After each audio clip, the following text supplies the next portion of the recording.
పహల్గాం దాడిని ఖండిస్తూ అమెరికాలోని టైమ్స్ స్క్వేర్ దగ్గర భారతీయులు నిరసన చేపట్టారు. టెర్రరిజానికి వ్యతిరేకంగా నినాదాలు చేశారు. ఉగ్రదాడి మృతుల ఆత్మకు శాంతి కలగాలని కాసేపు మౌనం పాటించారు. పహల్గాం ప్రాంతానికి వచ్చిన అమాయక పర్యాటకుల ప్రాణాలను తీయడం హేయమైన చర్య అన్నారు. ఈ దాడి వ్యక్తులపైన మాత్రమే కాకుండా మానవత్వం, శాంతి, విశ్వాస సూత్రాలపైన జరిగిందన్నారు. ఉగ్రవాదాన్ని అణిచివేసేందుకు అందరూ ఐక్యం కావాలన్నారు.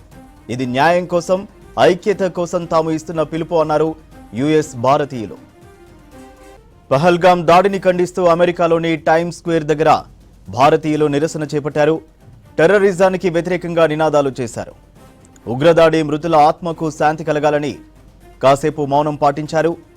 పహల్గాం ప్రాంతానికి వచ్చిన అమాయక పర్యాటకుల ప్రాణాలను తీయడం హేయమైన చర్య అన్నారు.